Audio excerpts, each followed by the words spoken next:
Hey guys, welcome back to the Musician Life Podcast, episode number 6. Cinco. I'm here with my main man. Here with my main man, Dave O'Grady. Bro, you good? It's Spanish. Alright. Apparently, it might. Yeah, I don't know if that's Spanish. Actually, they might You got do any that. Spanish They might listeners? not. Well, that's my thing, isn't it? Anyway, Yeah. episode number 6. Yes. What are we talking about? Today we are talking about luxury hotel contracts. Yes! That is, if you're a musician, working abroad, in these 5-star luxury hotels, and you're part of the residency band, basically. We both have experience in that. That's why we're going to talk about it in this episode, just in case you're interested in that. Maybe you've done it yourself, or, really, I guess anyone who's interested in this will be, the kind of person that would be looking to do it, maybe. Or just wondering what it's about. We did an episode, the last episode, if you didn't catch it, was on cruise ships. The truth about, I did that for 5 years. You did that for 3 years? For about a year and a half. Oh, yeah, I couple of did years, the cruise ships, yeah. So we have experience in this. So let's just dive right in. Just the whole no lube, elbow deep. Damn. Okay. This ain't going on the BBC. You imagine. Right. So yeah, first of all, just to say, we're going to talk about musically what the job's about, and what happens before the gig, and then what you do at the gig, and then we'll also talk, kind of like the last episode, we'll talk about pros and cons. We'll talk about life in the hotels, and what life's like. We'll get all aspects. Obviously the music, because this is a musician podcast platform thing, and also it's important. If you're looking to go and do this, you need to know the other aspects as well.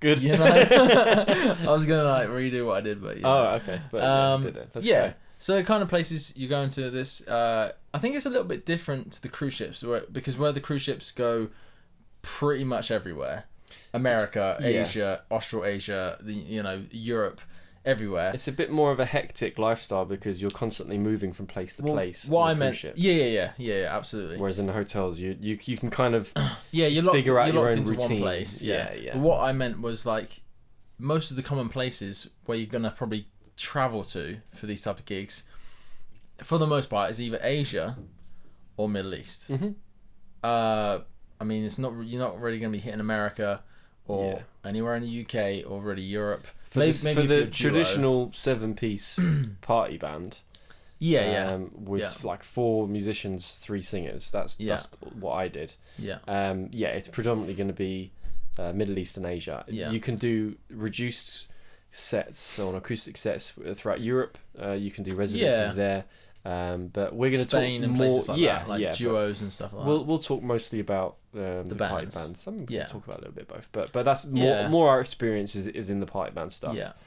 Where we drop some beats and stuff. Exactly, man. We met on our first working experience. We met in Bahrain. It just gives me chills. Such a dark day. Oh man, Bahrain was cool. Are you going? Do you want to tell them about the first ever time you saw me from the music industry? Do you remember the first ever time you met me? Yeah, man. Dickhead Dave over here was wearing this really chavvy Liverpool Football Club hoodie, and John's not the biggest football fan in the world, so he saw me.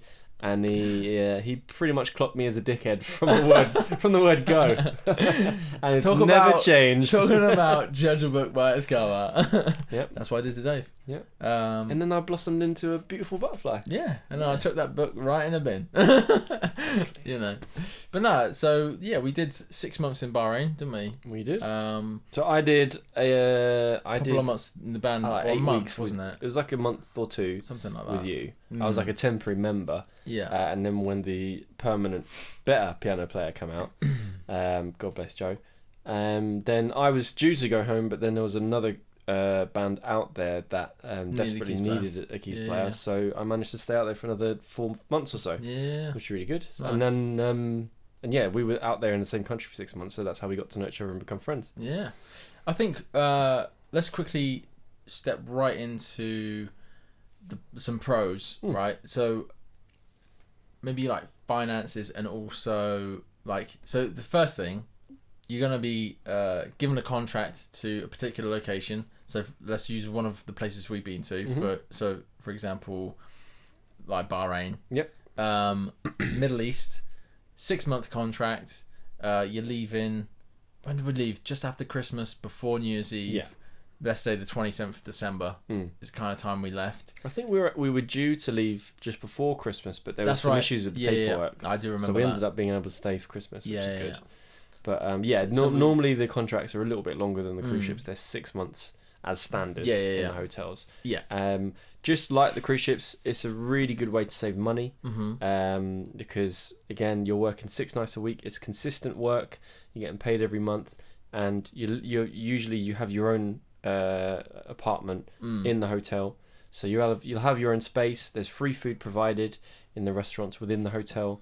And I think we got like a couple of drinks free every night in the bar that we performed in as well. Yeah, some of them you do. It's not obviously going to go for every bar. Every bar will be slightly different. And then there's usually a gym complex which you're free to use. I mean, that's a lot of the perks stuff. Whatever the hotel is. I mean, that's what I used to do. Yeah. When I got into the hotel. Look at you. You're a physical specimen. No, but what I meant was like, what I used to do before going on these contracts, and the great thing to do is, if you got a contract to a certain hotel, you're going to know the hotel. Like, so for example, I was in the Shangri-La Hotel in Indonesia, in Jakarta, right?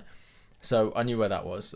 You could quickly Google that and find out what's in that hotel facilities, gym, pool, sauna, what's close to it, like outside of the hotel, shops you will probably want to go to, cinema, whatever. Stuff like that. So you can really get a sense of like where you're going to be living for the next 6 months. I mean, it's a good idea to go do some research before you get there. Also, what the currency is in that particular place you're going to be living for the next few months.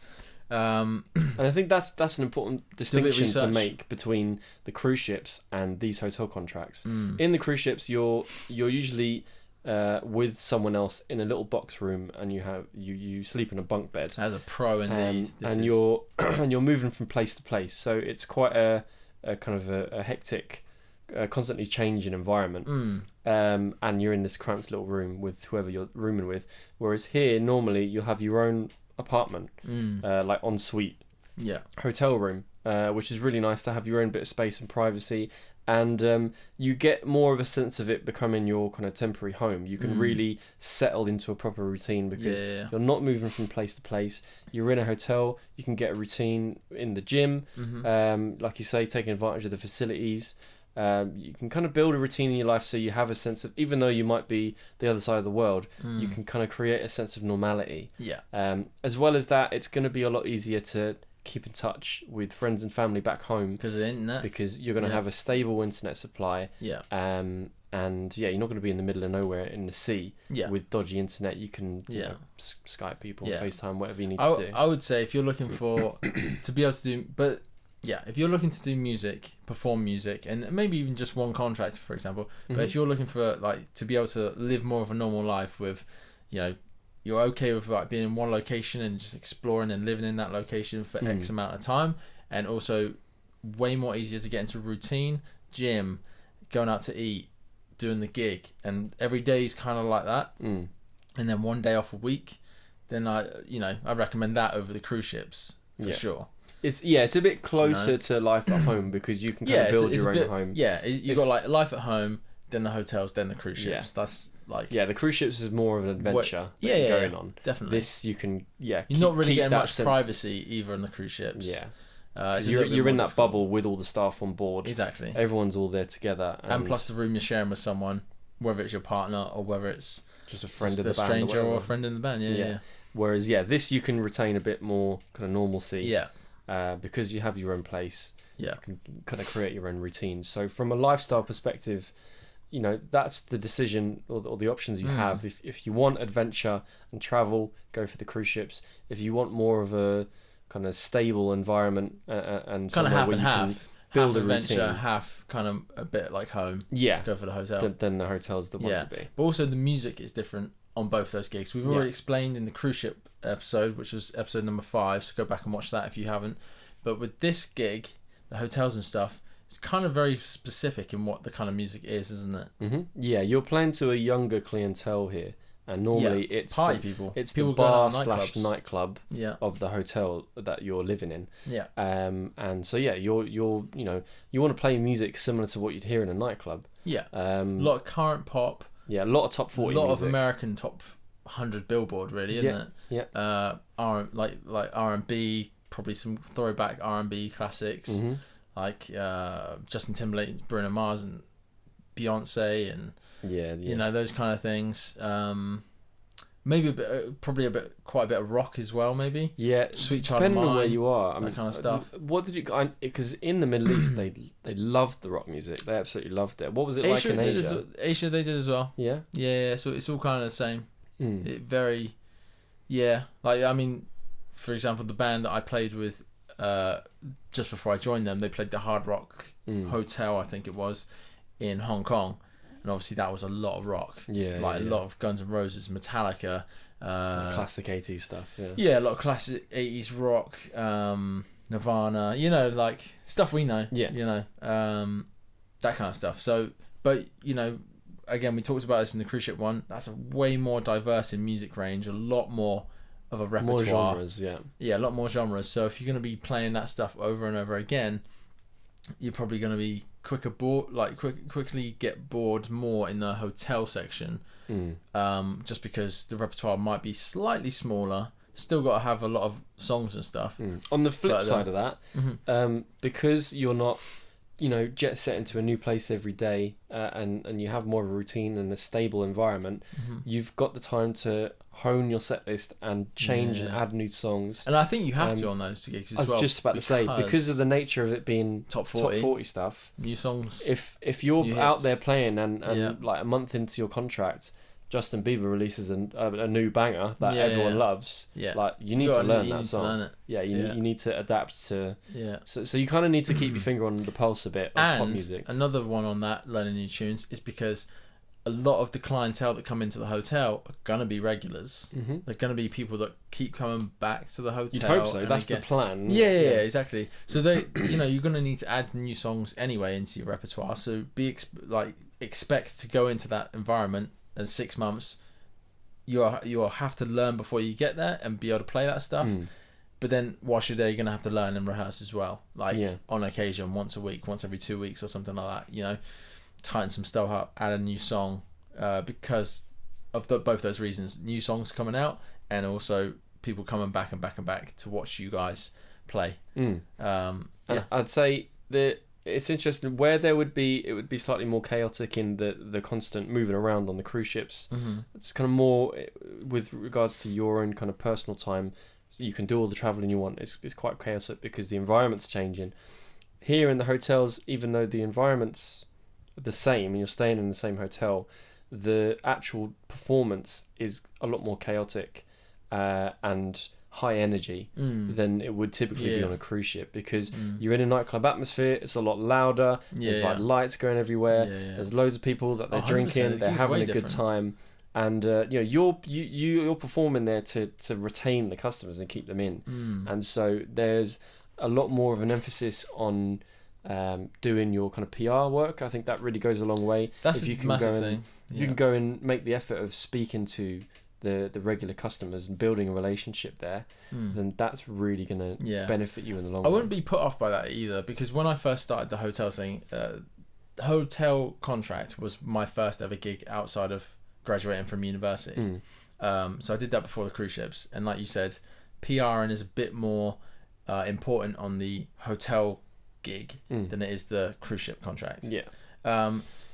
I wouldn't let it put you off, because when I first did it, I was like 21 years old, and I was a bit more, well, I would have called myself an introvert back then. You know, talking to strangers and stuff, like I was a bit nervous and stuff like that. So I wouldn't if you're like that and you're looking to this hotel gig, I wouldn't let that put you off, because I don't think it's that intimidating either, because I think you're with your band and stuff, so it's not like you have to go up to a table on your own, your band's somewhere else, and you're like, oh hi, my name's this, and as well as that, it's almost the opposite. Like it's the people that they really want to talk to you, because if you're in the Middle East or in Asia, you've got these Western people coming over from the UK, and they're performing music live, which they don't get very often.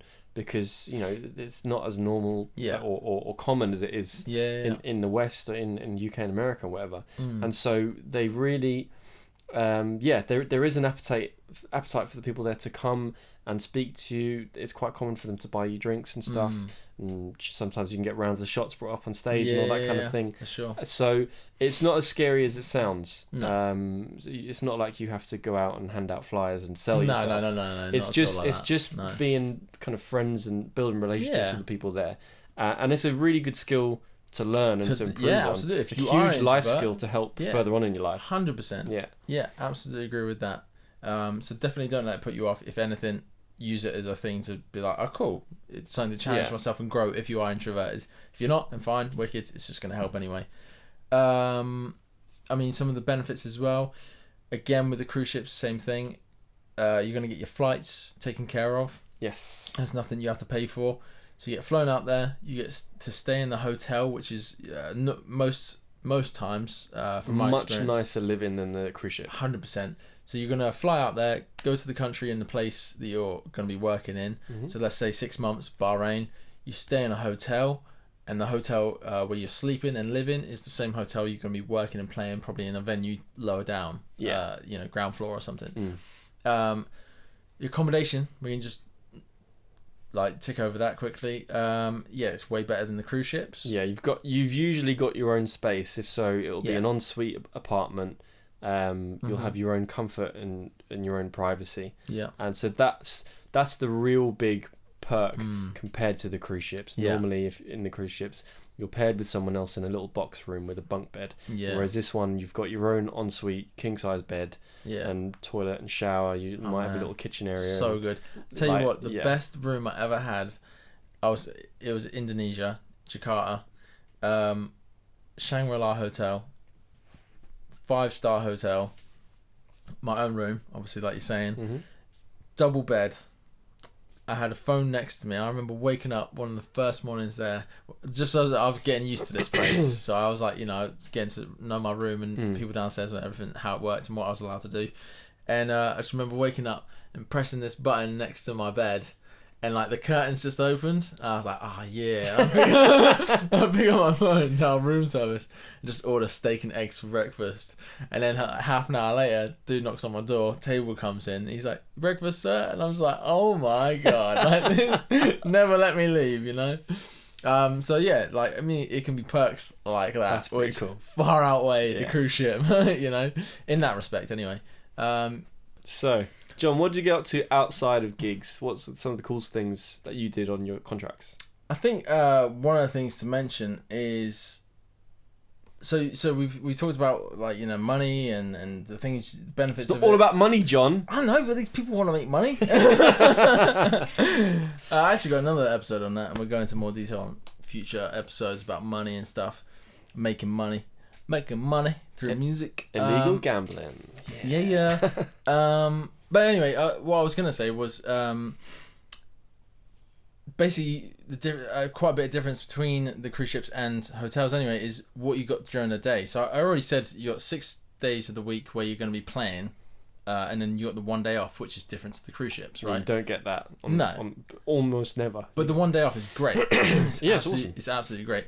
But literally you got the whole day as well. So whenever you wake up, you've got all that time until about probably, I would say 9 p.m. in whatever country That's probably when you're on stage. Yeah. That's probably when you're going to be starting your first set. Probably going to be finishing 2 a.m. And that's your work day. Whereas the cruise ships are different to that. Again, check out the other episodes. But that's what I would say. I was just going to make that point anyway. Just some things we used to do. I mean, again, it's like, the gym, sauna, hanging out by the pool at a hotel if it's got one, which was awesome.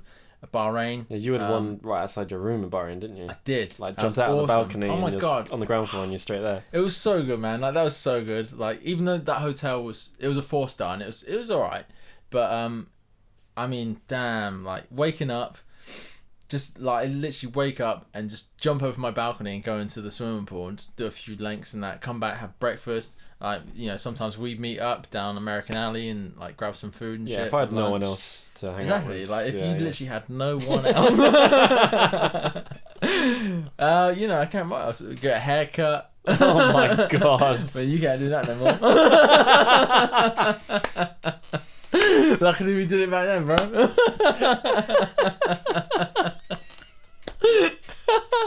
Oh man. Fuck. Anyway. Oh.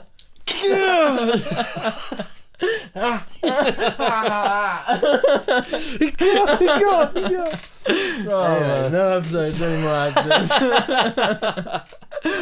Alright. Last point, Dave. Let's go. Last point. I wanted to hear some like funny stories, some funny cool stories, things. man. Like, one of my favourite things in Bahrain was the haircut. yeah, the haircut day. Well, that's another funny story. I was going to say just a cool thing that we did was in Bahrain they've over the last kind of 5 or 6 years they've started doing Formula 1 there, and next to the professional Formula 1 track, they've got this.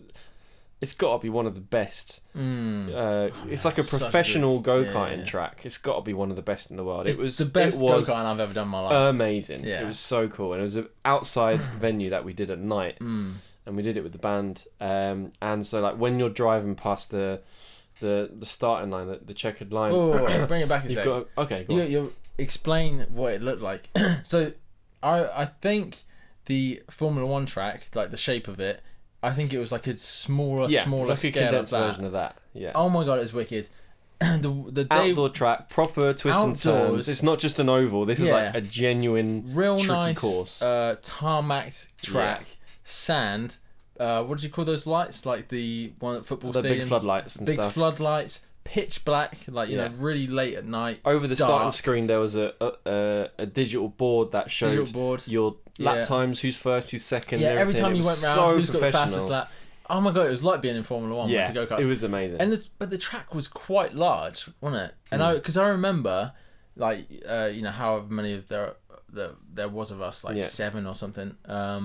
I remember so much space, didn't you? Yeah, but I remember driving, like laps were just going on and on for ages. I just remember like at one point I was like, I mean I don't know where I was position wise. Probably behind me, yeah. Yeah, but I just remember not seeing anyone. I was just like, where is everyone? Like, you know, I was just like driving around this track real fast. That's because you were at the back.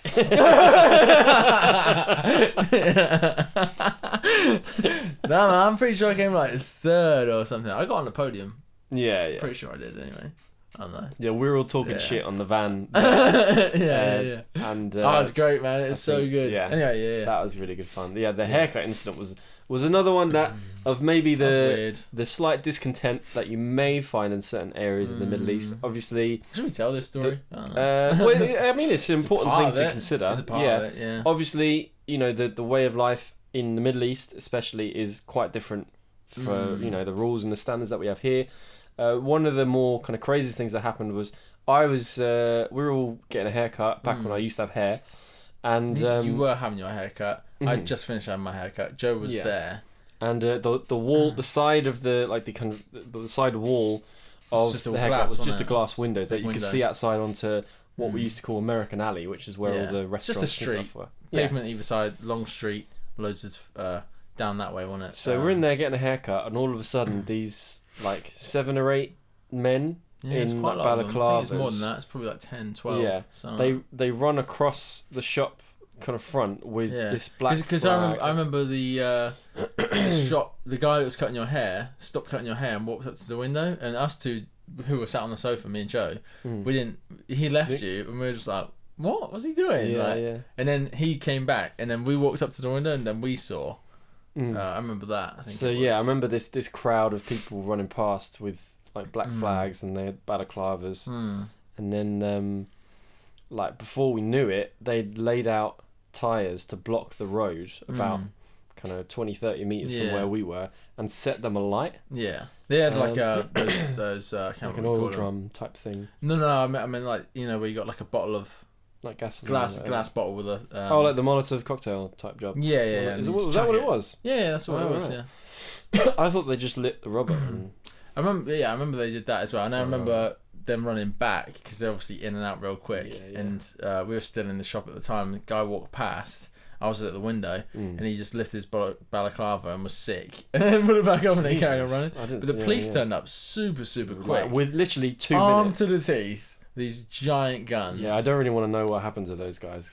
Apparently, the police are pretty quick, heavy-handed out there. They're different to the police we have in the UK, for sure. So, for 99% of the time that we were out there, you know, we were treated as, you know, like stars out there. We had great accommodation, food, nice, and in all the shopping malls and the streets and everything, it was all great, and there was no issues. I think it's safe as well. Yeah. I mean, a lot of people I've talked to who I've told about, you know, me working abroad in the Middle East and stuff. A lot of people who haven't been there have the perception that it's just like dangerous and what the news perceives. It was even like that back in the day when I first went out. It was like 6-8 years ago. But like walking around Bahrain at night, going to the different hotels where all my musician friends played and stuff, and there was never any issues. I never felt like it was dodgy or anything. It was all quite well built up, and there's lots of expats and you know, immigrants from the West working there. So I never felt like, oh shit. I was always fine, really. It was only that one incident that was just a little bit, a bit of a reminder of like, oh yeah, shit, I'm not at home. You're not at home. This is a bit strange. I think that's always. I never like feared for my safety or anything. I was always like super, like really relaxed in the environment and never had any issues at all. Yeah, exactly, man. I mean, it was great fun, man. It was amazing. Great fun. But anyway, I think we'll leave it there anyway. Just before we do, go for it. Would you recommend of course, doing luxury hotel contracts for musicians? Yes, I would. Definitely recommend the hotels. Probably more so than the cruise ships. I would say give both a go, for sure. Absolutely. If you've never done either of them, definitely go give it a go. But it depends what your priorities are. Yeah, really. So I would recommend the hotels as a residency band, any musician, to go and do it if you've never done it before.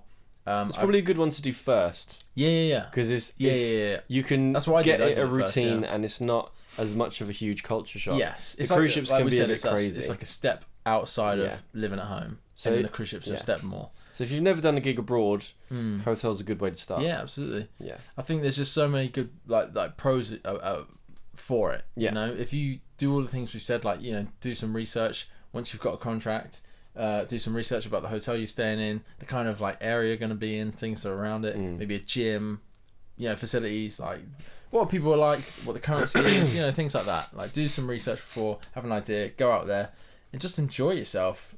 Do the music, like every single day you're playing, like, you know, get some practice in. You got the whole day to do what you want. You got your own privacy of your own room, especially if you're living at home and, you know, living with your parents or something, and you're wanting to start. You get your own independence out there. Yeah, you get a bit of taste of that. Then when you come home, if you just do one contract, maybe you're like, okay, I love this, I love that. So let's go try and do that more in my life. Like, let's go do more music. However you want to go do that, and let's go move out of my parents' house because I love my independence. Cool. So one final thing that we kind of touched on in the last episode was there's probably a bit more work involved in the time that you're not performing on the cruise ships. You've got to walk around, whenever you're walking around the ships, you've got to wear like a semi-uniform with a name tag. Just, you're representing the company at all times. You need to be in port occasionally, so there's a minimum number of staff on the ship when it's in port. You've got to do safety demonstrations when all the passengers come on, just kind of little things like that, which is just more of the job aspect of it. Yeah. Whereas the great thing about the hotels is when you're not performing, you can do whatever you want. Yeah. Free time. It's your time to do whatever you want. Yeah. So it's just so much more freedom, which is a huge perk. It's a great reason why you should do the hotel first instead of the cruise ship. Because it's like we said, it's like a little step outside of being land-based. It's a half and half, like you say. Yeah, 100%. Anyway, we'll leave the episode at that. I think we've covered quite a bit on the hotels from our own experience. Yeah, hopefully we've kind of helped you guys, given you some advice if you're thinking about it. So hopefully we've kind of convinced you to go and do it, which I definitely do. Yeah.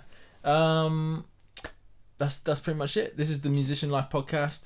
We're on YouTube, so if you found us there, great. We're also obviously on the podcast platforms and stuff. If you want to send us a message, like maybe just like let us know what you think of this, or really any topics you want us to talk about, any questions you got. Drop us a message on YouTube in one of the comments, just in one of the videos.